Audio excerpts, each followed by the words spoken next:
What's up, guys? It's three-time NFL Pro Bowler, all-decade return specialist, Josh Cribbs. I want to welcome you to the College Sports Connection podcast, where AA Alex and AJ host the Mid-American Conference Best.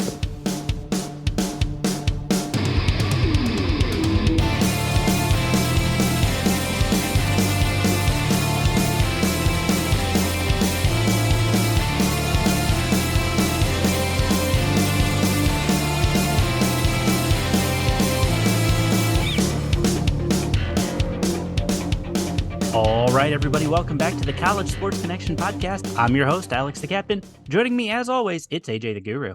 What's going on, everybody? AJ, welcome back. We have a great show planned for everybody tonight, a sport that we haven't dived into yet, and I'm really excited to bring tonight's special guest on. You want to introduce him?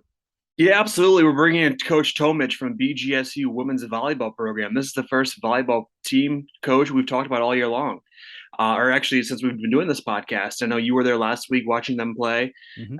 So, Coach, we're excited to talk. Let's talk some volleyball. Yeah, thank you, Alex. Thank you, AJ. I feel special being the first one, the pioneer, the first volleyball coach on your podcast. So thank you for having me. You're our first non-media day Bowling Green program as well. So me being the Toledo guy, that's a big step for me. That's how it should be. You know, I mean, if you're going to have somebody from the school up north, then you need to have at least one person, one coach from BGSU. So I appreciate it. So, Coach, obviously, you've been at Bowling Green. This is now your 11th year.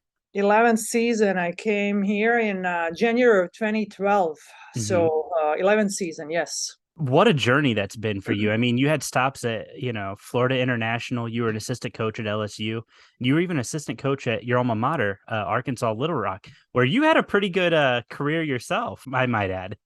Well, thank you. I think my players, they don't even think I have ever played volleyball, because there's nothing, you cannot find a YouTube video. So I guess if it's not on the internet, film, they don't think you played. But yes, so like you said, I started at the University of Arkansas Little Rock. That's my alma mater. I was an international student athlete.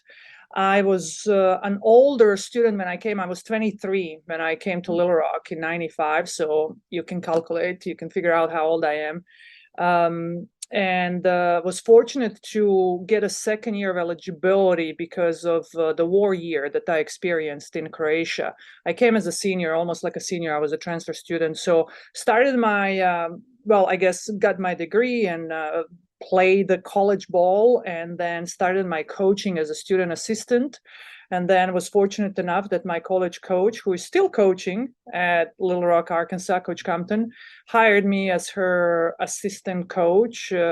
And I spent there, I believe, 8 years. And in 2003, I got a great opportunity to go to LSU as an assistant coach. And that was such a big jump, from mid-major urban university in Little Rock to go to the SEC.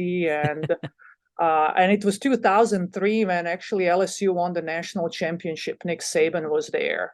So experience, college athletics at that level after Little Rock helped me really get a better understanding what it is, what college athletics, get a kind of round picture with recruiting and how everything operates. And then I got a first chance to be a head coach at Florida International University in 2005. And that's where I spent 7 years learning how to be a head coach and going through my stupid head coaching years where I made a lot of mistakes, I think, but I was fortunate, very, very blessed and fortunate to have some amazing student athletes in a great city of Miami. Loved my time there.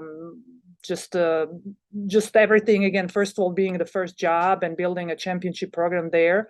And then in 2011, it was actually before Thanksgiving, that week after Thanksgiving, I came back to the office and got a voicemail from Leslie Irvine, who was at that time senior women's administrator at BGSU, telling me that they're in a process of looking for a new head coach. And I didn't know anything about BGSU. I think I was in Ohio once, I think, just like recruiting, maybe. I don't remember. Okay. And I basically called back as a courtesy call to say thank you, but no thank you. And the rest is history. I'm sitting here. So Leslie, being a great recruiter herself, when she told me, when I told her, I said, I'm not that interested, and I think it's a lateral move for me. And she told me that the MAC had 4 volleyball teams in the NCAA tournament, 3 at-large teams. Mm-hmm. So that first piqued my interest. That was in 2011. And then the second thing, she told me that volleyball was a core sport in the MAC. And that was very important to me.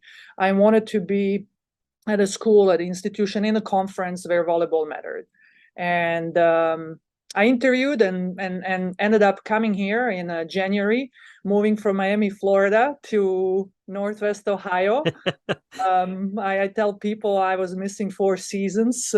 I think I was fortunate that winter was kind of mild, not a lot of snow.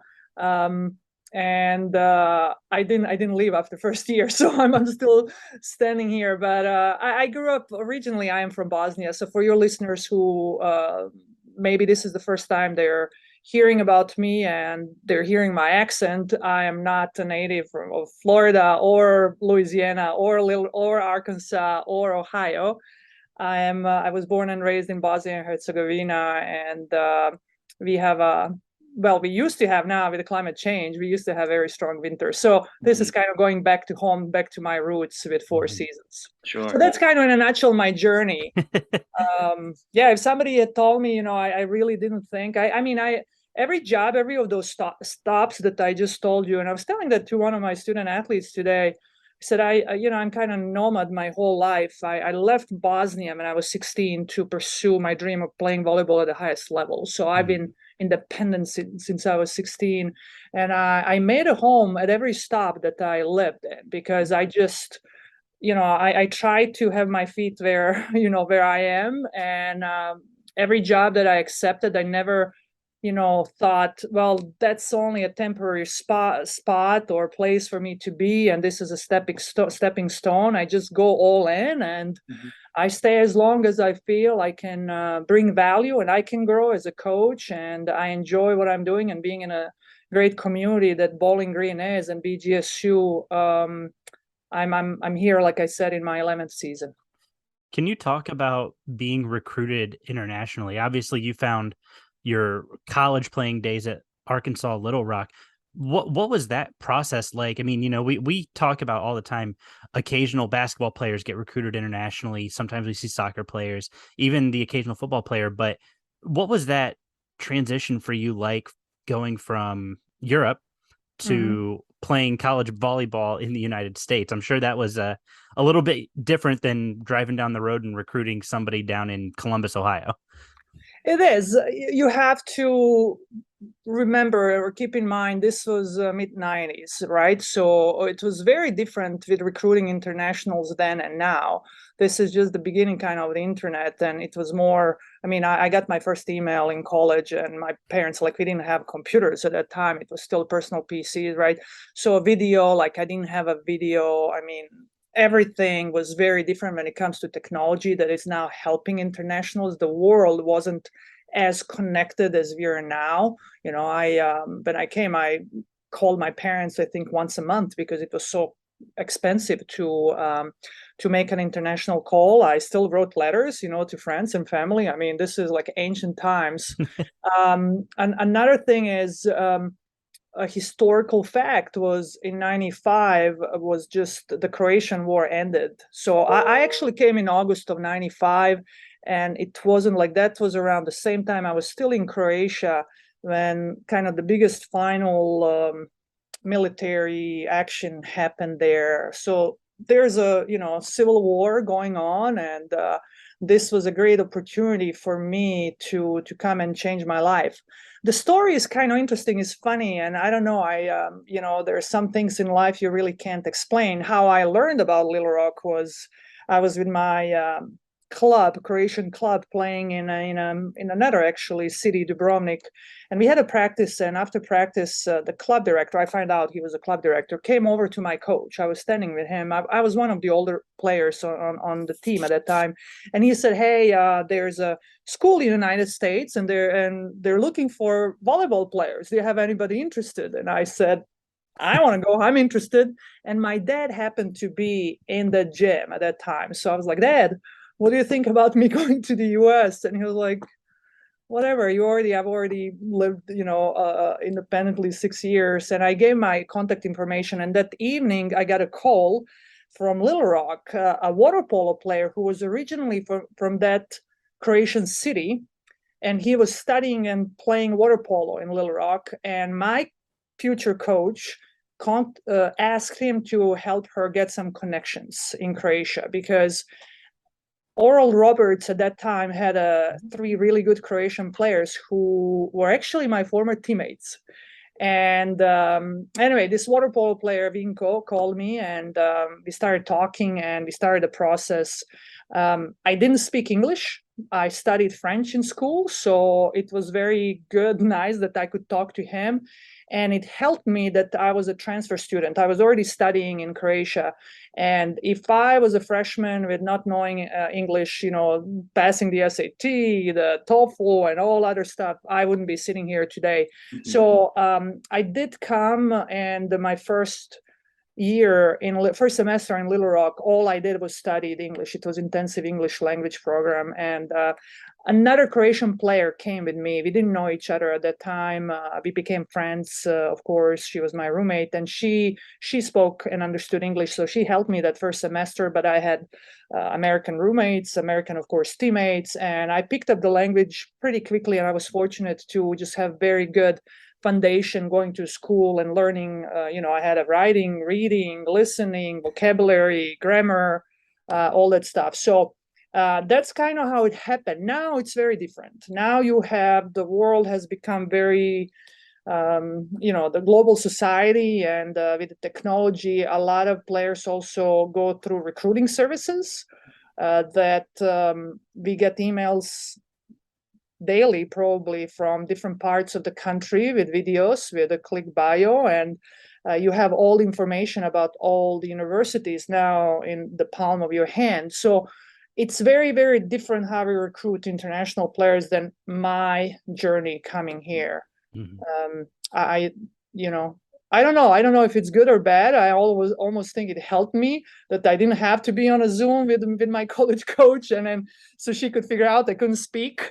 Who knows what would have happened? Yeah. So you come to Little Rock, Arkansas, and Arkansas itself is its own place, let alone the South. So I can imagine the culture shock that first few weeks on campus. It's, the South is not like any other, and you've traveled the country recruiting and whatnot, so you've seen the different parts. And the South is something that's different. It's special, put it that way. And so what were some of the things that really caught you off guard right away, that first month on campus? They're kind of like, wow, this is what I have to get used to. I mean, I'm very grateful. I love my time, and that's my first home in this country, and the people of Arkansas. And again, that's where I started all this, my American dream, as you want to call it.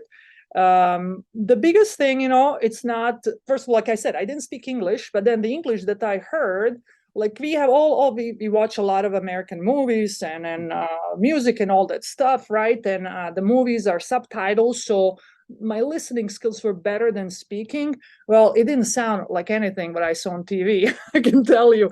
And then I felt a little bit better when I had a roommate from California, and I learned a little bit more, like, yeah, this is like the Southern drawl and the accent and all that stuff. Everything was new to me. So think about this. I mean, I'm coming, from Eastern Europe, and it's the war country, and I come, and our gym, the field house, was really, really small. We had a very nice, my club in Croatia had a nice facility, but I didn't care. I wanted to be there. I wanted to have that experience. The people were great. I felt valued. I felt taken care of.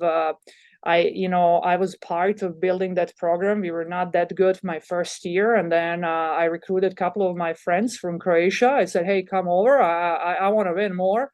And I think you can help us. So I started recruiting as a player. And my senior year, we actually won the Sun Belt Championship and made a history and went to the NCAA for the first time. And it was such a great end of my career. So all of my memories of Little Rock are good. It was another maybe besides language, just public transportation or the lack of. I mean, everybody, there's just no public transportation, right? I came from the capital of Croatia, and you have trams, and I mean, you have, of course, cars, but a lot of people use public transportation. Stores, I mean, just everything was bigger. Everything's deep fried. Well, yeah, deep fried, sweet, sugar, all that stuff. TV was crazy, like the reality shows, Jerry Springer. I mean, the 90s, right? Yeah. Like, oh my gosh, what are these Americans doing? Talking about this on TV in front of a million people. So it's just, but I was curious. It wasn't judgmental. It was just new. But I had my team. I had my volleyball experience. Schooling was different, going to classes where professors knew your name and just kind of they're there to help you succeed. Just the whole approach or relationship, professor students, my relationship with my coach. She was the first female coach that I ever had. So that was different for me, right? Coming from very patriarchal and male dominated profession in Croatia. So having somebody who was caring, who actually cared how I was feeling and asked me about my life outside of volleyball. Those were all the positive things. So I can't again say anything negative about Little Rock. And the reason why I was excited about Little Rock, by the way, I forgot to mention this interesting fact. At that time, all I knew was that Bill Clinton was from Little Rock, right? Yes. Because we were waiting in what was it, 90? What year did he? 92, right? He got elected, I believe. Yeah. So it was a big news, in former Yugoslavia or Croatia at that time. So I was like, okay, I'm going to the capital of Arkansas, and I thought I was going to the University of Arkansas, the Razorbacks. Right. That's funny thing when I told people. I was like, oh, I thought I was going like to the main university, because in Europe usually the biggest universities are in the capital cities, right? Okay. And I learned there's a difference. Yes. Especially in college athletics with budgets and the SEC. When I learned the landscape of college athletics, it made more sense. I mean, I went to Ball State, so you've been to Muncie. You realize how you've taken away Ball State, there is no Muncie. So there's just about, they can put a college in just about any town here in the United States. But I mean, I can imagine watching Jerry Springer would be a great way to build your English vocabulary. We'll put it that way. Maybe not. I'm glad I didn't understand a lot at that time, but just watching without understanding was entertaining. So when did the coaching dream become kind of one thing that you wanted to pursue? Was there a coach that you'd had that said, hey, you have the ability, you have the passion, the fire, the personality to be a coach? Or was it just kind of one of those things that, hey, we'll give this a try and see where it takes me? Yeah, it's even when I was home. So I studied in Croatia, I studied physical education. I thought I wanted to be a teacher. I didn't. Again, when you don't have role models, when you don't see other women coaching, you don't think you can become that, right? So that representation is very important. And when I came, and Coach Compton was my coach, and the assistant at that time was her former actually player. So I had two female coaches. I always, even as a player, I always had that coach's eye or coach's mentality. When I was in middle school, I got a book from my middle school coach. It was a coaching book, and he inscribed, and very nice words about me as a player. And I was reading that book. So I always, I think, had that in me, but I didn't see it as an opportunity, as a possibility, I guess, in Croatia. And then when I came and had two coaches and seeing other coaches in college, female coaches, it probably, I didn't know what was going to happen, but Coach Compton saw something in me. She saw that gift that I have, and I think it started with me being a good recruiter. bringing another friend who was very good, who was on a Croatian national team, and she helped us win. And then I continued recruiting. I started that pipeline, as you call it, with international recruiting, and we had a success after I graduated with some very, very good international players. So she saw that in me, gave me an opportunity, and for me, it was. I don't know. After I graduated, or I was about to graduate, I didn't know what was going to happen. If I was looking at possibilities going to Alaska on a fishing boat. I don't know. It was like I'm on a student visa. Once I graduate, how do I stay here? So it was really a gift to me that I was able to stay there longer and start my career. And then the immigration, the whole process of me getting the work visa and it's not just getting a job, it's can you get a job, because you need documents as to be a legal immigrant. That was a long journey that I finally got my green card while I was at BGSU, and I became a naturalized citizen in 2017. So I've been a proud American for 5 years now. That's awesome. Fantastic. So let's talk BG, right? We've talked about you playing and coaching and getting your start. Let's talk BG. Your first year, you kind of shocked a lot of people. I know BG wasn't really, I mean, they were a solid program, but there wasn't a lot of excitement around the program. You got this team to the NCAA tournament and beat Yale in that first round. Obviously, the next round falling to semifinalist Penn State. But how incredible was that? What was that experience like for you to be able to tell those girls, like, hey, you guys have this ability and you made this incredible run? How cool was that to finish that first season with an NCAA tournament bid? Yeah, I mean, if you had asked me at the beginning of that season, if we're going to accomplish all that we accomplished that year, nobody can predict the outcome of the season. I knew when I took the job, and I was looking, Leslie sent me a video actually of the team, and I was watching, I was like, okay, there's talent. I mean, there's some strong hitters. Paige Penrod was an outside hitter. We had a lefty, Danielle Tonian. There are a few other players. I was like, there are pieces, right? The team had 3 MAC wins the year before. So it was on the bottom of the MAC. And we only had one new player who was a transfer, Kelsey Bates. She transferred to us from Syracuse, middle blocker. And I came in January, hired a staff, and we just got in the gym. We implemented a new system. We said these are the standards. This is how we train. It was very different. Some of the players who were on a roster previous years, who were role players, so didn't get a lot of playing time. But of course, I met with every player. We had our introduction and all that stuff. But I said everybody has a clean slate. I really don't know anything about anybody. I did watch one match, but I didn't know them as people. So I said everybody has an equal chance. What you did in the past doesn't matter. I mean, this is a fresh start for everybody. So we had a couple of players who didn't play a lot who became starters. Lindsay Butterfield was one of those. Caitlin Skinner, a middle blocker. We had Laura Avila, who is from Muncie.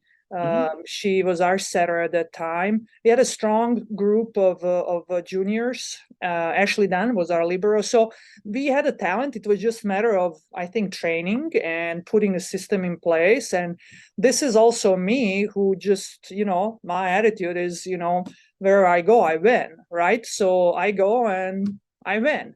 I love that. We did. And I had a couple of my good friends, coaches, they're like, you made the biggest mistake, Danijela. You won your first year. Now expectations are here. So we were underdogs. We had I think what helped us that year, that is kind of some parallels with this year. When I came, we didn't have our non-conference schedule done. And it was kind of late for scheduling. So I just scheduled really tough non-conference preseason for us. And we got forged against those non-conference teams. But I wasn't. We lost. Our first win was against Indiana, at Indiana, I believe. We had a losing record, but we knew we were getting better because we had our numbers. We saw our eye test in the gym was telling us we were getting better, and then we started the MAC with a bang. We beat Ohio, that was favored. They were picked to win the MAC, and they came to us the first match of the MAC, and we beat them 3-0. And kind of it was like, wow, it was a big news, and that team was really, really gritty, really tough. We set the record. I think I don't even know how many matches we played in 5, and we won all but 1. And they were just tough, and it was almost that was the personality of our team. Hey, if we take you to 5, you have no chance. It was very stressful for us coaches, but they kind of thrived with that. The team chose that year. A team was believe big, and we ended up winning the MAC tournament in a thriller fashion. The MAC championship match, we were 2 sets down against Northern Illinois, and they had 2 or 3 match points in the 3rd set. And I'm not going to tell you the details. If you would talk to any of those players who were in the locker room, they can tell you we had an interesting locker room talk. We were lucky we had a 10-minute break at that time between sets 2 and 3. And I do have a water bottle carrier here in my office that it's in pieces. So that's all I'm going to say.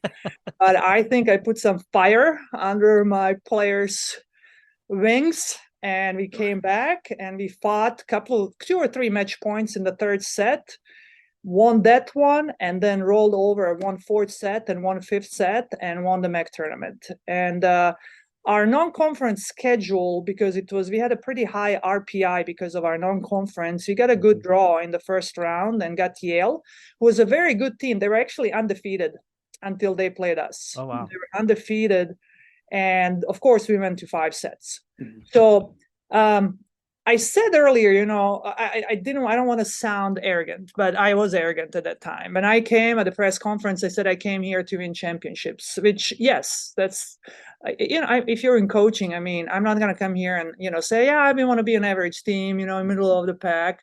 Like, we want to win championships. And I had a history that I knew how to do that, right? So we do it first year. And then 2013, we have most of our team back. And now there are even higher expectations. And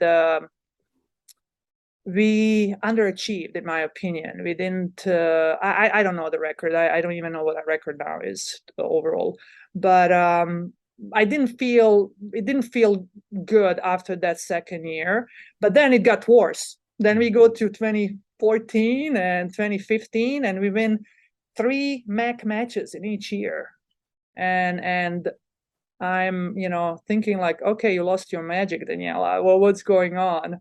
Your team is not winning. And there were a lot of factors. But basically what happened, now looking back, we didn't have in place, we didn't have a strong foundation of a team culture. So I came and it was kind of a shock, I think, for that team. And I also think they were just tired of losing. It's like the new coach, the novelty of everything. And we stars aligned and we had a successful year. But when you don't have that foundation of the team values and the championship standards, it's not sustainable. So after those 2 losing seasons, I had to make some decisions. I hired a new staff that it's still, one of them is still with me, Alex Del Piombo, who is the associate head coach here with me and recruiting coordinator. And then Alison Cook also has been with me now 6 years. So that was the first piece. And then we just had to figure out kind of what the identity of our team is, what is important to us, what are the core values. And we did that with the team, with our student athletes. One spring, the whole spring, we met once a week and first chose our core values and then defined them. And then the next year we talked about our championship standards. And it took a few years with that, plus recruiting, who we recruit. coaching, me becoming a better coach. And in 2016, we had a winning season. And then in 2017, we won a regular season that was very unexpected because we lost like over 70% of our offense. And we had a group that was tough. We were very disciplined. We didn't have a lot of offense, but we had a great defense. We had a Kali Saimet, who is the first libero in the MAC history to win Player of the Year and Defensive Player of the Year 2 years in a row. And she led the nation in digs per set 2 years in a row. So we had a really good defense and didn't make a lot of errors. So it worked that year. And then just recruiting, when you win, you were able to attract a little bit better talent. And now we are here. I actually just saw today, and I saw you liked it on Twitter too in the latest release. Last 5 years, I record what it has been in the MAC, right? Yeah. But we had to go through some tough years, and I grew as a coach, and I think became better. Still continue to learn every year. But that 2012 team is special. To go back to your question, it is special. First year to do what we did, made history. Won first NCAA match in the history of BGSU volleyball. Will always be in. Will have a special place again in my heart. And we just celebrated actually during homecoming the 10th anniversary of winning that championship. You talked about 2017 and you mentioned Twitter there for a second. I did see that tweet about this in all caps saying consistency. So since 2017, you guys are 77-14. Only 3 other schools have winning records. It's Ball State, Miami, and Western Michigan since then. I mean, the consistency is really unheard of, not only just in the conference, but in the country as a whole. I mean, volleyball is one of those sports that I think is very underrated, especially at the collegiate level. And to have success like that, it's remarkable, really. It's a huge testament to you and your staff, your recruiting. And so kind of for that consistency, talk to me about your staff. There's only 3 of you. So to be able to recruit internationally and not only, go overseas and across borders, but recruit in the country as well. How are you able to manage all that with just a small staff? Well, being in collegiate volleyball, we are only allowed to have 2 assistants. So we are limited with the NCAA rules. We can have technical coordinators. We do have a director of volleyball operations now who is serving also, besides administrative part, analytics for us. So it's normal, especially at mid-major. We are fully funded, so which is good for us. That's 12 full scholarships. I've been very, very fortunate, and I know that having consistency with my staff has been a big part of our success. I mentioned Alex Del Piombo and Allison Cook, my staff. We are the only, actually this year, we are the only staff that stayed together in the MAC. Every other school has either had a head coaching change or one assistant left or both assistants left. And I'm grateful. Just we worked really, really well, they're just unbelievable role models for our women, and they're amazing women too. So that's been a big piece. With recruiting, we do, we want to recruit as much as we can from the region, from Ohio, but we are at the point now, our goal is to be one of the premier volleyball programs in the nation, which means being in the top 25 annually and staying there. To do that, you have to recruit internationally and nationally, right? We are now getting yeses from players who are a Power 5 type of a player when it comes to size, skill level, and athleticism. We have 2 who are joining us in January of 23. They're graduating early. We have an international player joining us next year. So we are looking for the best volleyball players where we can find them. Every great volleyball player that we think can contribute to our team will upgrade for us that position, and who will contribute to our team culture. If they're from Ohio, they will hear from us. If they're from Michigan, they're going to hear from us. If they're from wherever, they're going to hear from us, right? We have to do that. And that has been a big piece of seeing the progress and that consistency that you mentioned. Alex actually and I were talking today, and she said somebody told her, we don't rebuild, we reload. We reload with talent, and that talent every year is better and better.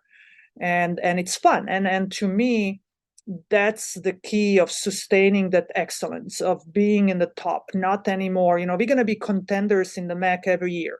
Are you going to win it every year?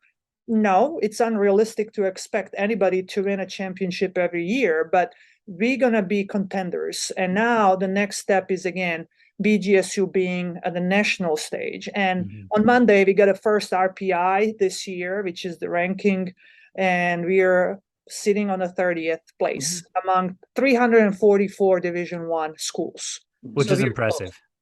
It is. That's an incredible testament to the schedule and what you guys are continuing to do at Bowling Green. And and I think you had actually shared that. I think you and I talked about it actually last Friday, that we were expecting that to come out, and that we were expecting Bowling Green to be pretty highly ranked. I went on to look at the list a little bit further. There are 70 spots between Bowling Green and the next MAC school. Yeah. You mentioned scheduling. I think I did a good job scheduling, and it was intentional. There's always a factor of luck, because we base our scheduling on the RPI from the previous year of that team, right?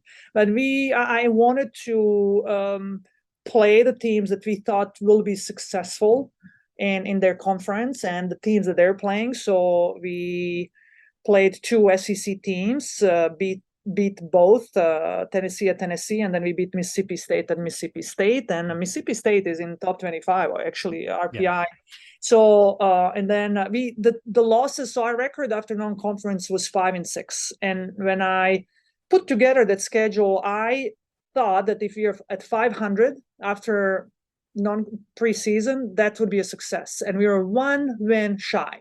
So it was very close, but we didn't have any bad wins. So the teams that we lost to beat us. I mean, they were better, and they're doing well now. And their opponents are beating other teams. So that all benefits us when it comes to RPI. So it was, again, one of those years that scheduling was good, and the teams that we thought would be successful and would win are winning. It's great. And the reason is we don't want to rely on that one match winning, not 1, 2 or 3 matches in the MAC tournament and getting automatic bid. We want to be in a position to get at large bid, right? And for the MAC to have more than one team, going back again to 2011, the year before I came, where the MAC had 4 teams in the NCAA, that's something that we as a group, as a conference, are striving to get back at that level. And it's harder now. This is, again, a different environment in college athletics, with a transfer portal, with just everything. It's changed a lot since 2011. Sure. I think it's harder.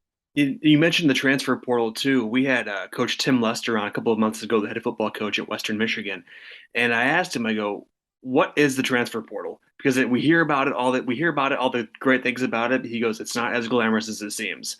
It's literally an Excel sheet with a name, a phone number, and maybe a Twitter bio, and that's just about it. So how does that work in volleyball, not being able to see, this person right away? You just see their name, their school, and their phone number, essentially. Yeah, honestly, I think I logged into transfer portal twice to see how it looks like. Our goal is not to build our program on transfers. He said the same thing. For what's important to us, our team culture, I just think it's hard to do that when you have a player coming for 1 year or maybe 2 years. Again, I'm not going to say never. I think it's inevitable that we will be in that position or the situation where we do it, but not like we're going to just get rid of our players and then reload with transfers. It's exactly like that. I mean, you go there and you have the name and contact information. It tells you they can also, student athletes can select an option of not wanting to be contacted. So that's interesting. They already know kind of where they're going, so they don't want to be receiving hundreds of emails from coaches.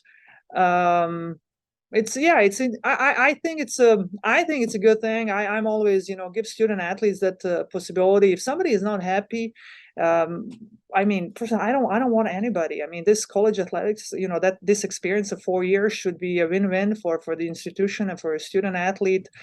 Coaches can leave at any time, pretty much. And to allow that to student athletes, I do think it will need to be a little bit more regulated, which I believe it is now with the latest legislation of having a window of time when student athletes can enter a transfer portal for different sports. It's just a reality of college athletics, and I think we have to be adaptable and make the best out of it. But our goal here at BGSU is to build a program, develop players, get young players and develop them. And we have a history of that. We have a few players in our role. We had a few, but one that sticks in my mind currently on our team is Alexis Mattil, who is a junior, who didn't play much first 2 years. And she's a starting middle for us because we took time. She needed more time to develop, and she's an extreme hard worker and a good learner and a great teammate. And she's just blossomed in the last 2 years and waited for her opportunity, and she was ready when it came. Hannah Lauby, who is our 5th-year setter, she's currently not playing due to an injury, but Hannah was a backup setter for 2 years and waited again for her opportunity. And the first year she was in 2020 MAC MAC co-setter of the year after not playing for 2 years. We like that. Now we do have 2 freshmen who are playing, who are in the starting lineup, because our recruiting has, I believe, upgraded, and we are getting our freshmen who are ready to play as freshmen. But I like to see again those kids who come and they just need time, and we train well. I think we develop players well, and it's so satisfying, to see those success stories when it happens. Now, how important is it for you to recruit the state of Ohio? Because a lot of those kids already know who BGSU is. They know where Bowling Green is. They know the surrounding area. And it's interesting too. Ohio is very big in both men's and women's volleyball. Like in Indiana, men's volleyball is not much of a thing. But you go to Ohio, it's both programs. Most high schools have both. Can you talk a little bit about the importance of keeping that homegrown talent? Ohio, Michigan, and those Midwest roots. Yeah, it is important for us. And this is actually last year, I believe, Ohio High School Athletic Association sanctioned boys volleyball, which I think it's wonderful that we are growing boys volleyball too. Having Ohio kids, first of all, I mean, Ohio or Michigan, we are on the border, right?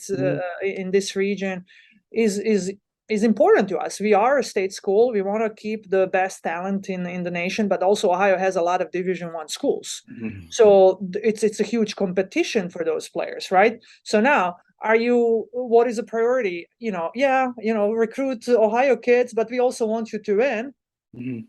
People want to see a winner and be associated with winners. So we are looking for the best volleyball players if they're in Ohio, and if they want to stay close to home, great. They're gonna hear from us, and but it's and it helps our attendance. I mean, our fans travel really well with us. I mean, there's so many benefits of having local kids, but they have to be able to help us win. It's not just, hey, you're a great kid, great family, you're from Ohio, great. That's what we want. And can you help us win championships?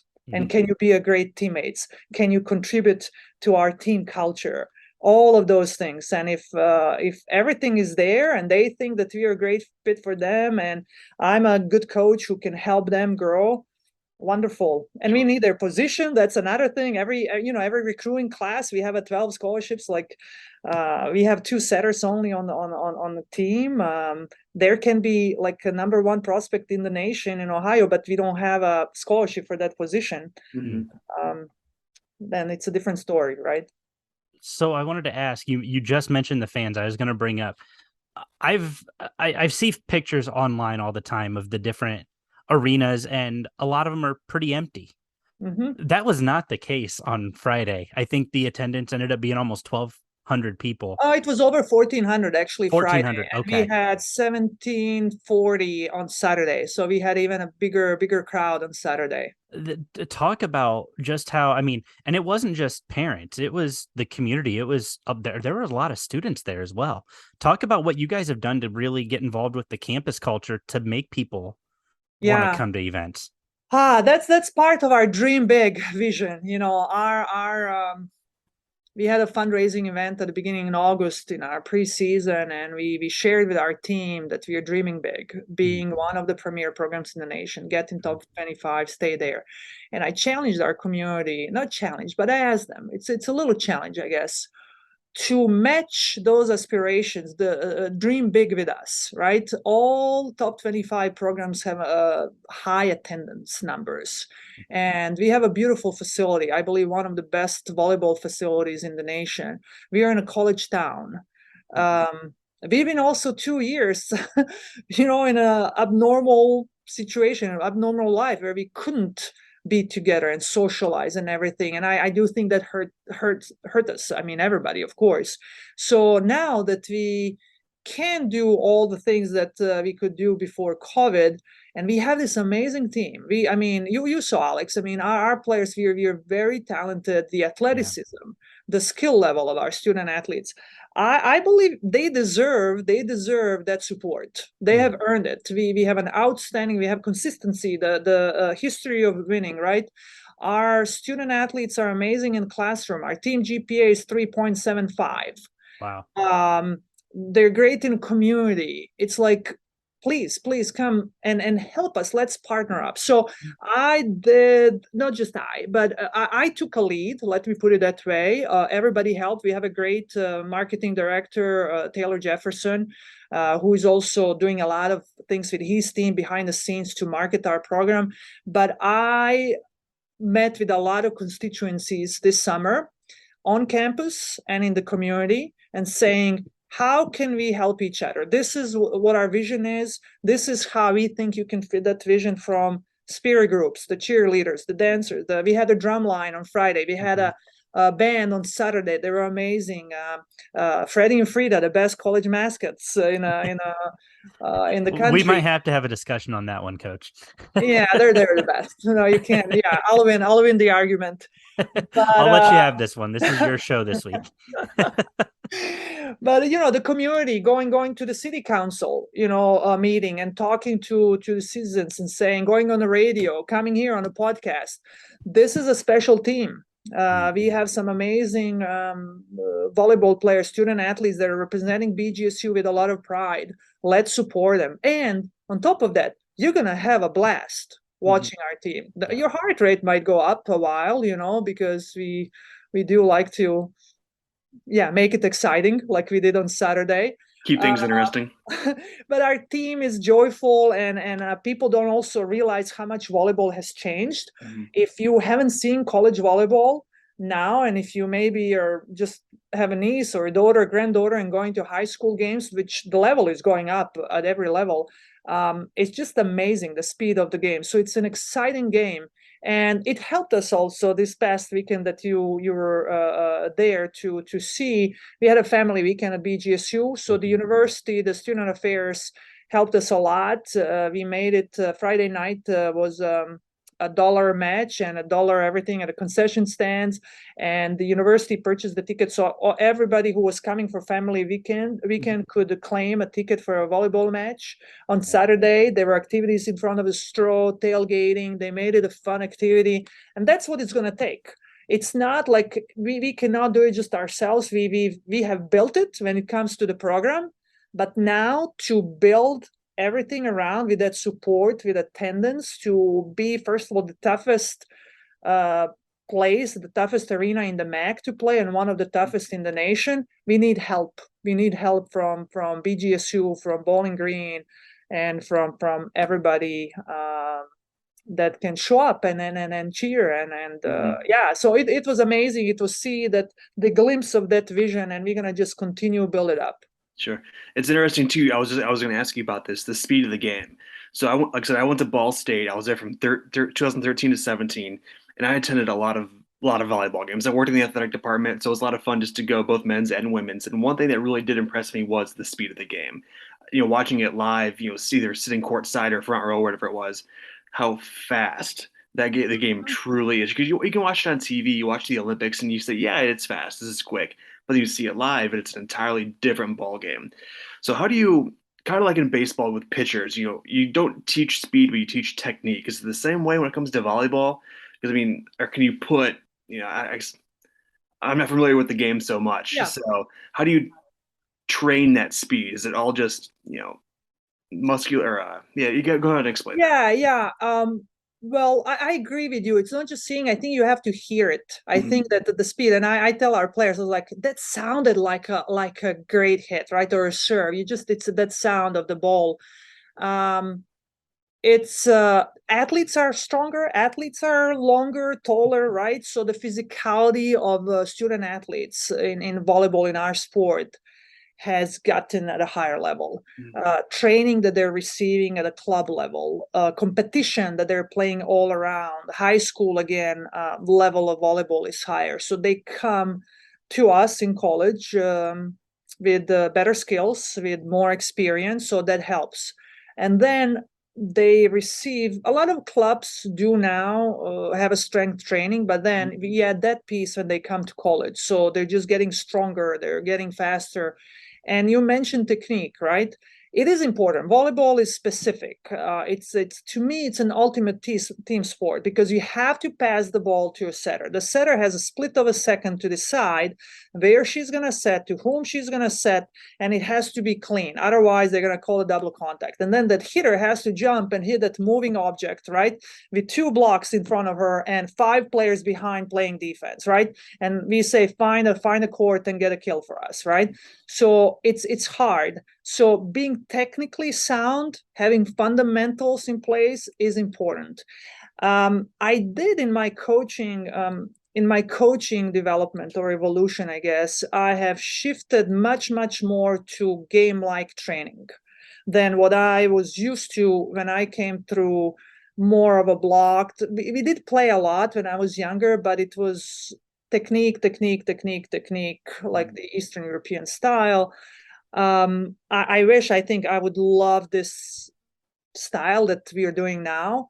We have our tutoring sessions, we work on fundamentals, but it's a lot of live plays. Our game is very random. There's no point that will be the same twice. There's just not. Mhm. And it's just learning from those situations, but you do have to have those fundamental skills in place. And again, I'm thankful for all the club coaches and high school coaches who teach those fundamentals to our players before they come to us. Mhm. And especially in the fall, that's a big transition when players come from high school and club to college. Our season is so short. We unfortunately, we can talk about it, but it's a big Title IX issue that our athletes do not have access to coaching in the summer. So we have 2 weeks in the gym with our players, and then we go and play the 6th strongest strength of schedule in the nation, right? So we need them to be prepared before they come to us, and then we go. It's team. It's team oriented. We do some individual development, but it's team centered training. And then we go in the spring, and then we say, okay, now we're going to focus on you individually, and we can address some of these technical deficiencies maybe, and we're going to have more of that individualized training. But fall is team. How do we make our team the most cohesive and the best team that we can make? So that's we've heard that from our players, because they do a lot of blocked and more individual training in club, and then it's like, oh, you don't train. Well, we do, but we have to wait until the spring. Mm-hmm. No, that's awesome. I mean, just everything you're saying, it's incredible, the subtle additions that happen throughout a player's career, starting in middle school. You and I talked on Friday. The last volleyball game I attended live was my sister's 8th grade middle school volleyball. And I mentioned how just blown away I was by the athleticism, the speed, the quickness of the game. Yeah. And it's just incredible just how important coaches at the younger levels really are to help create players for the collegiate level. Well, that, and I think the coaches are important, that they're not the last coach that those kids, young girls and boys, will have. That they not instill, but help that those, again, boys and girls love the game, fall in love with the game. I think that's what we are losing a little bit, that it's becoming, the youth sport issue. What we are seeing, the numbers are going down. Alex, I think you saw, again, my post on Twitter. Volleyball is the only one of two sports. So women's golf and volleyball are the only two sports that the numbers are going up in participation for high school girls. All other sports, the numbers are going down. And that's not a good trend, right? Because sports, it provides so much in a development of character of young people, and the resiliency, the grit, the lessons that you're learning through sports is just unbelievable. And those coaches who, again, help kids stay in sports. I think that technical development is secondary.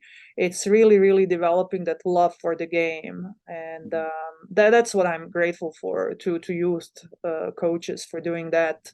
And then they come to us in college, yes, more skilled, but also they're not burned out. They still love the game. Sure. Now, you mentioned too a little bit ago, and this is something we've talked about with coaches as well in the past, is having club coaches, but having the two-sport athlete. You see a lot of kids now just focusing solely on volleyball, on baseball, on football. What are your thoughts on, or do you want somebody who's a multi-sport athlete in high school because you know that one sport can help develop another skill, or are you preferring those kids who come straight from high school volleyball to club to BG? Yeah. We do love multi-sport athletes, and I would advise every parent to have their kids try different sports and go as long as they can with different sports. I know it is expensive now. Youth sports is expensive, time demands, but it's so beneficial. And this is another thing that I've changed my opinion about when I was younger, coach. And then again, my background, I come from country where you pick one sport. We don't have as many opportunities, first of all, and then you stick with it. You're specialized very early. And I see, looking back, and I thought that was a better way. When I know in Little Rock, having those conversations with people and saying, yeah, we are better. A lot of international players are better when they come to the US because of years of training. But the burnout is real. Injuries are real. Overuse is real. Having kids still, again, growing and developing while playing different sports, I do think it's a better way. And now it's not just my opinion. Medical, the doctors are saying that, the science, the research is saying that. I know there's a lot of information from professional sports, how many players who are playing pro were multi-sport athletes. We have a few on our team. Caitlin Meyer, one of our stars here from Ohio, was a star in Eastwood High School, was a track and field. We had Katie Kidwell, who graduated last year, was a two-sport athlete, track, same thing, track and volleyball. Jaden Waltz, our setter currently, she was track and field and volleyball. Who else? We have a few. So when we get a recruiting email and it says they're multi-sport athlete, that's gonna pique my interest, is gonna go up if I see that. I just think it's healthier for long-term development of athletes. It's a better way. If it's, again, feasible, I guess, because there are many factors. It's not cheap, and the commitment, the time commitment for the whole family and for the kids is big. Sure. But you don't have to. I also think, parents think they see in their child they're going to be a pro, when they're 7. It's like, let the kids play the game. And then if adults just get out of the way, the game is called a game for a reason. It should be fun and should be kids' game. I believe once, a child chooses or is trying to a new sport, it's parents' responsibility to release that child to that sport, to that coach. Of course, that we know they're in a safe environment, right? There's no abuse or anything like that. It's their sport. It's their game. It's their time. You be there and just cheer on them and tell them how proud you are and how awesome it is to watch them play. That's it. That's the role of the parent. Give them a ride, and then on the way back from practice or a game, don't talk about the game. If a child doesn't want to talk, just don't. Sure. You're going to ruin it for them. Sure. And that's something too we're seeing now with social media. We see those parents on the sidelines yelling and screaming, and it's like, man, times have changed, haven't they?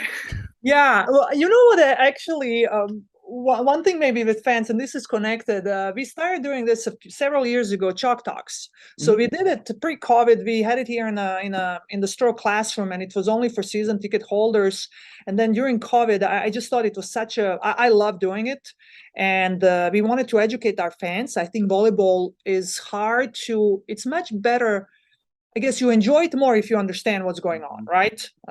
From some people still don't understand the liberal rules and all kind of stuff. So when COVID started, we did it on the Zoom, and we are still doing it, and we love it. Our fans actually said it's even better. We share our scouting report with them. We tell them about our opponent. We have our players come join us, and they get to know them and so on. But this was interesting with some of our parents when they started attending those Chalk Talks, when they started understanding and learning what their daughters are expected to do, the game plan, and how detailed we are. They realized that they didn't know anything about the sport, and they were watching it for years, and they realized that they really don't know much. And they were trying to coach their daughters about a sport that they didn't really understand. So I love that. I was like, okay, I am glad that you had an aha moment, Right? And you're more understanding of what, again, your daughters have to do, not just from understanding the game, but actually competing, and when the family and friends and teammates and, everybody's watching. So I thought that was very good. I wish every parent could just try to serve or hit a ball or set a ball or play a defense. When one of our hitters is doing, they would have much more appreciation for how hard it is. And I'm talking about volleyball. I think every sport can probably say that. No, absolutely. Coach, we have just a little bit of time left, but one of the things we ask every coach, player, administrator, what does it mean for you to be part of the Mid-American Conference? And for you specifically, what does it mean to coach in the Mid-American Conference? Well, the first word that comes to my mind, it's privilege. I think it's privilege to be in a conference that it still stands for, I think, what all good about college athletics. The balance of being an athlete and being a student, and putting student at the center.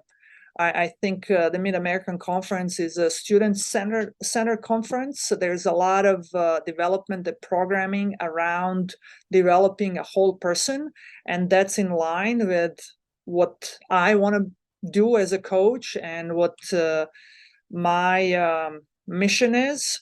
And it's a privilege to be in a group of coaches, great humans, the head coaches, my colleagues, who are great competitors, but who are also great human beings. And we saw that, especially saw that going through the COVID year, or those 2 seasons, when we had to figure out how we're going to have a season, right? And 2 in 1, actually, calendar year.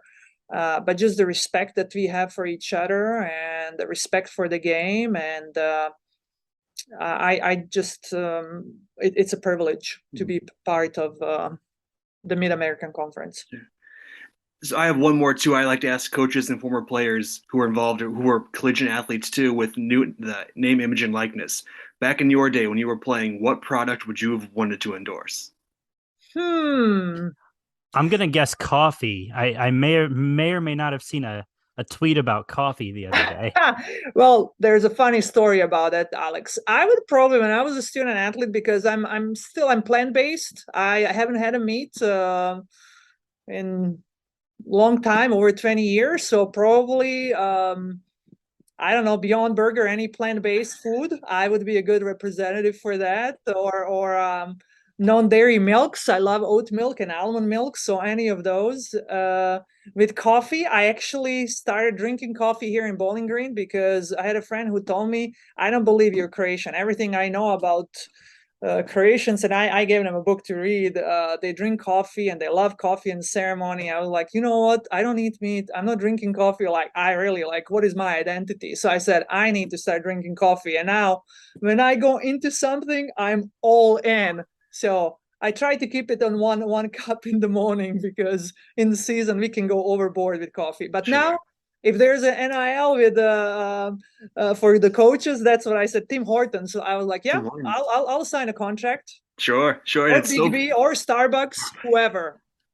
It's so Whoever's funny willing to to your sign you, answer right? that. Because our first time we asked that question was to Thomas Hammock, the head football coach at Northern Illinois, and he was a running back back in the '90s there, and he goes, "I could do some Buffalo Wild Wings on Thursday nights." So it's always fun hearing the answers from these coaches because a lot of times too, like they're playing or they're coaching at the school they played at, so it's always like the local college bar they went to all the time or the pizza place. It could be Polly Eyes, who knows? But Polly Eyes, yeah, Polly Eyes would be good too. Yeah, there you go. There you go. That's funny. Well, Coach, we're really appreciative of the time that you spent with us tonight. I learned a lot more about volleyball and the growth of the sport than I think I could learn on my own just doing my own research. So I'm appreciative. I know AJ is. This was a lot of fun.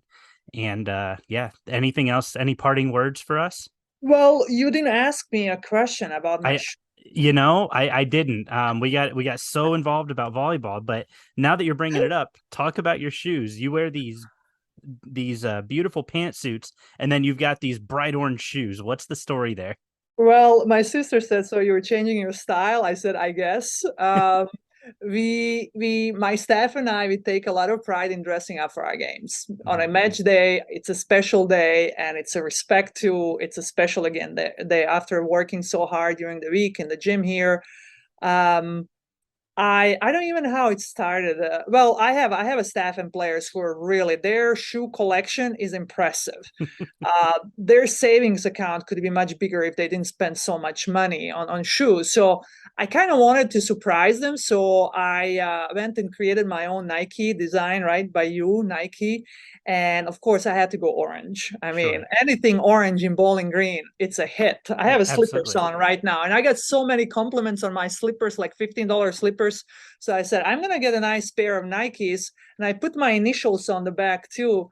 And I got them, and I said, okay, the next step will be I'm going to surprise them with wearing it with a nice outfit, which it's in now. So when I showed the kicks to my team, I learned a new English word, which has a different meaning if you check the Urban Dictionary.